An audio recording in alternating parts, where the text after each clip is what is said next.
আমার মসজিদটার জন্য তিনি 6 লক্ষ টাকা টাইসের ঘোষণা দিয়েছে, হ্যাঁ দিয়ে গেছে, নগদ 1 লক্ষ টাকা দিয়ে গেছে, আর বাকি 6 লক্ষ টাকা দিবে বলে আশা করে গেছে। বাকি মেয়েরা কি আসছিল ওই দিন? হ্যাঁ, সব ছিল।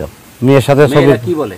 মেয়েরা খুশি যে এটা আমার একটা বোন, হ্যাঁ মেয়েরা খুশি, এরা আমার একটা বোন। ভাবা যাচ্ছে কিংবা আপনারা কি কেউ একবারের জন্য ভাবতে পারছেন ডালিউড কুইন অপু বিশ্বাস কখনো এরকম কাজ করবে? হ্যাঁ, এটাই করেছে আমাদের একমাত্র নায়িকা, যাকে বলা হয় ডালিউড কুইন। সেই কুইন মানুষকে কিভাবে কথা দিয়ে কথা রাখতে হয় সেটা যেন দেখিয়ে দিলেন আরও একবার। আমরা তো রীতিমতো সবাই জেনে গেছি যে গরু বিক্রেতা চাচাকে কিভাবে ওমরা হজ করিয়েছেন এবং চাচার অপু বিশ্বাসের জন্য অনেক কিছু এনেছে। আমরা দেখেছি অপু বিশ্বাস নিজে চাচার বাড়ি গিয়ে চাচার পরিবারের সাথে দেখা করে আসেন, চাচার দেওয়া মাল সুন্দরভাবে গ্রহণ করে নিয়ে আসেন।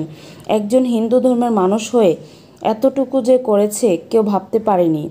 শুধু যে চাচাকে এবং চাচার পরিবারকে সহযোগিতা করেছে তা কিন্তু নয়, অপু বিশ্বাস যা করেছে এটা ছিল একেবারে সবার ধারণার বাইরে। অপু বিশ্বাস যে চাচার বাড়ির মসজিদের কাজ করবেন, হ্যাঁ বিশ্বাস করতে পারছেন না, বিশ্বাস করতে হবে।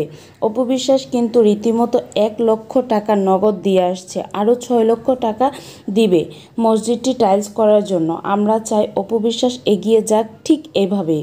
যারা অপু বিশ্বাসকে নিয়ে কটাক্ষ করে কথা বলেন তাদের উদ্দেশ্যে বলছি, আগে অপু বিশ্বাসের মতন এরকম একটা ভালো কাজ করে দেখান, তারপরে বলতে আসবেন। এতদিন অপু বিশ্বাস যে যারা পছন্দ করেছেন আজ তারা কিন্তু অপু বিশ্বাসকে নিয়ে ভালো বাহবা দিচ্ছে, কারণ এর নাম অপু বিশ্বাস। আই স্যালুট অপু বিশ্বাস আপনাকে। আপনি ঠিক এভাবে এগিয়ে যান, ভালো কাজ করে মানুষের ভালোবাসা পেয়ে। দোয়া রইল আপনার জন্য, যাতে করে আগামীতে যেন আপনি সবসময় এভাবে হাসি খুশি ভালো মানুষের মতন মানুষ হয়ে বাঁচতে পারেন।